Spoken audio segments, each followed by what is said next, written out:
The voice of the community on 89.5 FM 061 862 1065 061 862 1065.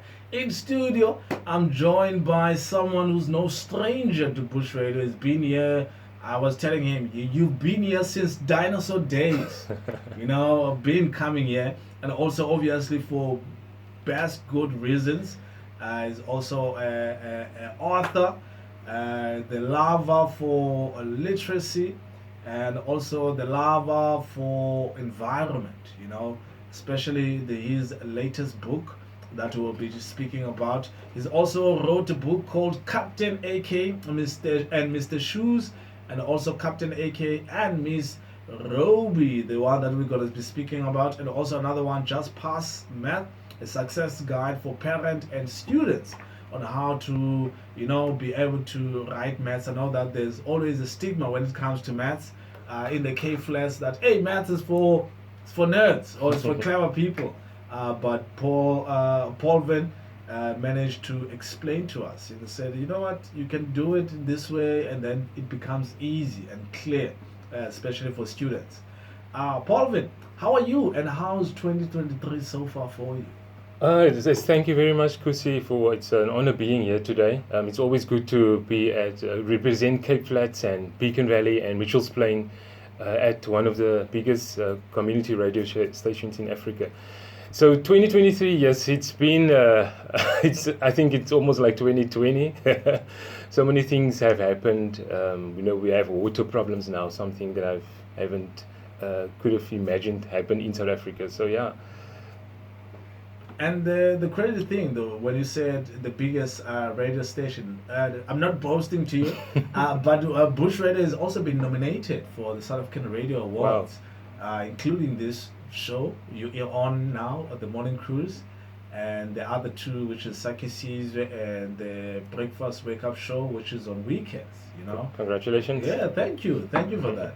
So now, Paul Vin, I know that your goal, your drive, your push has always been about children, and also making sure that the children understand, what's happening regarding the issues that are around us. And you take these issues and try to make them simple as possible. So what was the drive, though? I know that, I don't know if I've asked this question before, but what is the drive to make sure that kids understand, but you sum it nicely to a point where it's for them to understand what's happening around us on the planet Earth? Yeah, so I in my first book I do mention like everybody learn a different way. Like some have to read, some need visual images or videos, and some have to listen. And I think the most important thing is to make it fun. Like everything should be fun. Otherwise, you're not going to enjoy it at the end of the day. Math isn't fun for most of the kids because it's not fun maybe in class, or they don't maybe do it at different locations. For instance, I have a series on my TikTok channel where I do math at various places. I do it on Table Mountain, on one of the natures of the world. I do it in the toilet.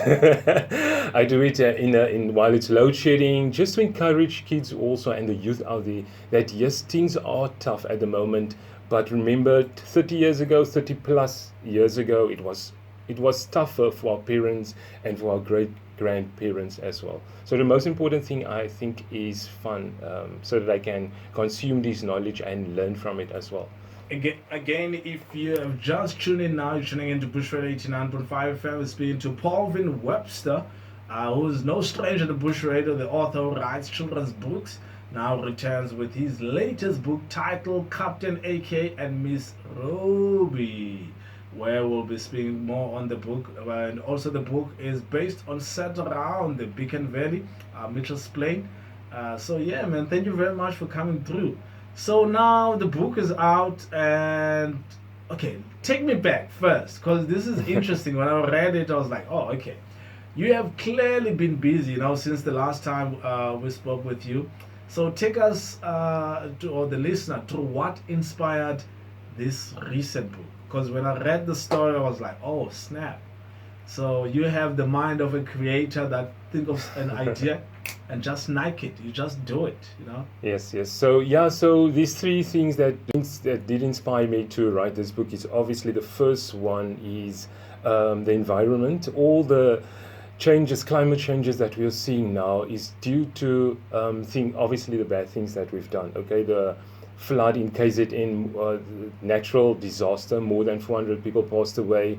We have snow in Josie that never happened before.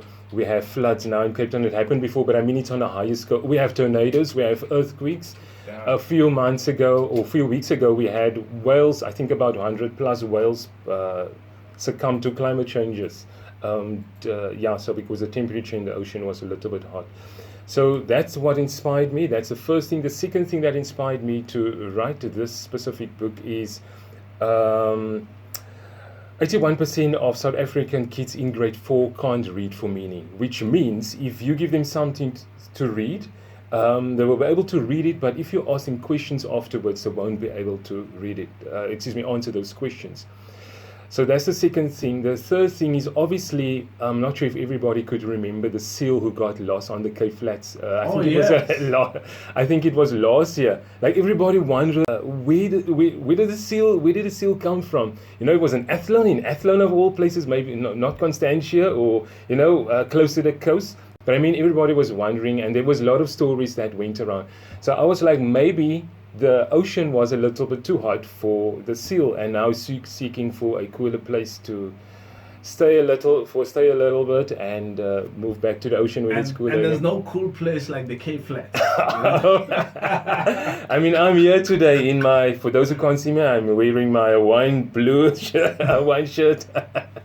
So I want to know though, as an author who writes children's book, what do you think, when the announcement that 8 out of 10 South African school children struggle to read by the age of 10, and this study was done by the international study that's found that in South Africa apparently there's been a rise from 78% in 2016 to 81% of kids under the age of 10 can't read to understand, or some can't even read at all. Mm-hmm. So as an author, how did that make you feel? Is there other way that maybe you can suggest or help within those parts? Yeah, the first thing obviously that most people say, especially the middle class, is they will blame the government. Yes, we can blame the government. Sometimes they invest in things that don't add value to South African people. Okay, especially our education is so important. They invest stuff like in a flag, 20 odd million rand flags, a story that we'll never forget. And recently it was the Tottenham Hotspur's deal, 1 billion rand. And everybody was confused. And recently it was Trevor Noah, which the 30 million rand for 30 minutes or something like that. So, which is actually the true story according to him. But I think what we as South Africans also should realize is that we can't wait for the government all the time. If we're going to wait, we're going to be in trouble. Okay, so parents should also do a little bit. Also, we can't wait for the school, because what the kid or the child is doing at school is not enough, obviously. You have to put in that extra. That's why they have homework and stuff like that. So I think parents should also put in that extra effort, because most of the modern parents are on a screen the whole time. If it's not a cell phone, if it's not a laptop, if it's not a television screen, it's a different type of screen. So we should get away from that box. The thing that encouraged me personally to read was me seeing my parents, for instance, read every day. I mean, they didn't grow up with television, obviously. So reading was one of the other things they had to entertain themselves with. So every day they bought the Die Burger, and the weekends it was the Argus, or it was Rapport. My mom was more into magazines, which was the Huisgenoot, the U, and recently the Kuier. Okay, so I always saw them reading something, and that inspired me at a very young age to grab something. And I was curious, what are they looking at the whole time in this paper thing? And back then I couldn't read, but I saw pictures and I saw letters, and so that's what encouraged me. And I think most South Africans should go in that direction, especially the middle class. They don't have that extra fees to pay someone to teach your child to read, and yeah. Okay, so now obviously you wrote the book, Captain AK and Miss Robby. As you said, you mentioned that it's also based regarding the seal that is running away from the sea because it's too hot, coming to the Cape Flats because it's too cool. So I want to know, share with us how long it took you to write this book and what were some of the challenges you had during this time.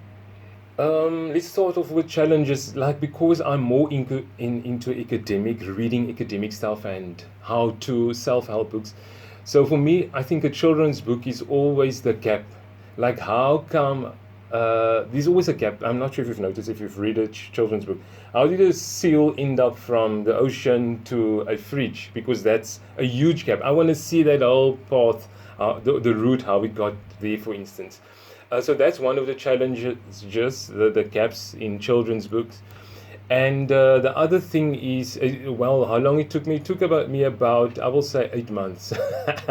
Because I've been working with a few other book projects. Because I'm writing now, I'm trying to finish off with I'm writing for a competition. Oh, snap. So, yeah, so I've been working on that a little bit and working on various book projects. So it took me about 8 months, 8 to 10 months. And also the book written and illustrated yes. by you. Yes, you see, the thing is, I'm not an artist. So for me, I have to make use of reference pictures. Use other pictures as reference. So if I can't draw a seal out of my head, on page 5, for instance, that's almost exactly the same picture someone posted on social media that I just draw again. Because I couldn't, the back view of a seal in a road, looking directly up in a road. So stuff like that. I'm loving it though. I'm loving the graphics. I'm loving the color. I'm loving how bright the book is.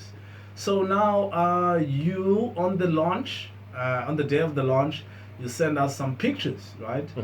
Where you were with kids playing face painting.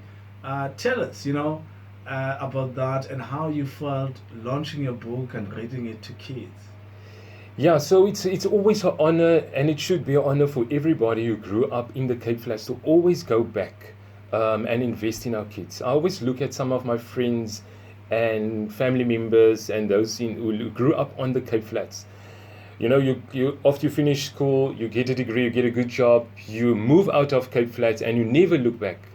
Everybody wants to move out of Cape Flats, yes, but they never look back and reinvest back in the community. So it's important for me to go back to my community and, for instance, and always give back to the community. It's not just a book. It's always during the year when there's stuff to do. For instance, the last children's book, I try my best to invest some of those funds or profits into school shoes because that's a different story. But to give back, that's the most important thing for me. But the launch was in the road where I used to play football, where we used to play street games. And back then it was cool to play at night cricket. We used to play day-night cricket and in the road. But now it's a bit different. Yeah, it's way different. And as we know, a few weeks ago, I think it was last month, this is exactly in the same community where the headless man. I'm not sure if you've heard about that story. Yes, I did. So the head was found 6 houses away from where my book launch was, and the body was obviously at a different place, which was also a few houses away. So for me, having the launch there, I was a little bit skeptical because I don't know what's up with these random criminal activities that's happening. You don't know when to walk outside. I'm feeling it for the kids, man. They're always in stress. I don't know how they're coping with that as well. I think, for places like these, there should be a psychologist and go in and talk to these kids and tell them, I don't know what they're going to tell them, but inspire them and all of those good things. So that's where the book launch was, in front of my parents' house. And we had the jumping goals, we had the face painting to make them happy, we had the party packs afterwards, we had live entertainment. And the entertainment is coming from local artists. And we ended off with a reading session of the book. I know that in the book, as you mentioned, you're highlighting a lot of issues from climate change to how to communicate with parents and also with kids. I want to know, what are some of the things or lessons highlighted in the book that the listener might even get when they're reading the book?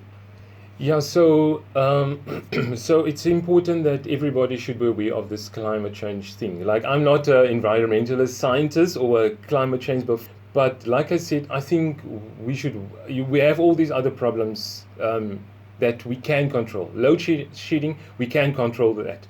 Water problems, we can control that. It's up to the government, right? But things like, for instance, that concerns the nature, Mother Nature, we can't. It's not a quick fix. Okay, so we as parents and even the kids now, they can maybe become scientists one day. That's what I'm also trying to do if they read a book, because that's how I got into the math and science field, because I read more of that stuff and I was curious. Maybe there will be one or two out of that 50 kids that were there at the book launch that maybe say, I want to become a scientist and contribute towards saving Mother Earth. Because this climate change problem is a huge problem that I'm not. Most scientists predict that the Earth won't be here. Obviously, we see in the movies in the next 100, 500, or 1,000 years. Damn. And also, another part is when you're writing books like this and you're trying to give out your message. The shocking thing, kids end up learning other stuff like that you never thought, like, oh snap, I didn't think you would do that. Have you ever came across like that? Yes, you see this. Sometimes we think kids are. It's not dumb, man. There's certain words they won't be familiar with. For instance, polluting. I had to make sure, because I think I mentioned it twice in the book, like pollution. Yes, and I had to ask him, do you know what's pollution? And like, yes, it's when the air is dirty and stuff like that. So that kind of shocked me. So that's an indication also that our youth are not the government think that our youth are stupid or whatever. The unemployment rate might be high for youth, but we're not close-minded. Those are future leaders. Yes, of Our course. future leaders. Of course. If you have just joined us now, we're speaking to Paulvin Webster, who's also in all communities where everybody's pushing hard. I want to know though, Paulvin, you've been writing books for kids, even to a point where you're trying to help them with even math. But now I want to know, do you have, as far as or only writing children's book? Do you want to stay in this path, or do you see yourself expanding into the future, into other genres? I know that earlier on you were mentioning that you're busy with writing for the competition. Yes, so I am. So on Saturday, 2 weeks on the day of the book launch, we were blessed to have a local actor there, Abdullah Tief Davids, and this, not everybody knows about this, but I am trying to write a little short story for a short film, or maybe a theater piece. So working towards that as well. But I'm not sure if it's going to happen. That's why I'm a little bit, that's the first time most of you probably are hearing it on the radio now. That knows me. And I know creators don't sometimes want to express themselves too much about they want to do. But I want to know though, what is the next in future? What's next for you in terms of future plans, another book, or any upcoming projects you want to get involved in? So yes, I'm writing for the competition. Like I said, the book, this children's book that I launched a few weeks ago, took a little bit of time because I'm doing a lot of other stuff as well.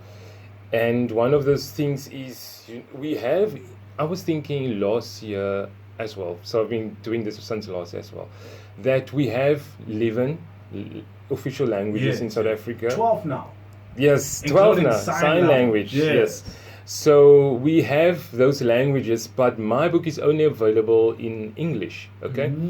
So now the only other language is, I'm a little bit shy to say this, that I can speak is obviously Afrikaans, right? So I'm busy with the Afrikaans translation because there is a large Afrikaans community that's following me on social media as well, specifically. But Zulu is the other one that I'm looking at, and Xhosa. Okay, because I'm in Cape Town, that's a language that My dad speaks. Exposed By the to- way, my dad is from Eastern Cape. He can speak fluent Xhosa, but Yeah, me andi uthini? qonde isiXhosa. Hey, So funeka uthethe, funeka ufunde. Okay, let's quickly hold that thought while sikhawuleza sisiya ezindabeni. You hear me, Paulvin? me, I'm still gonna say andi qonde. Uzothetha, uzothetha.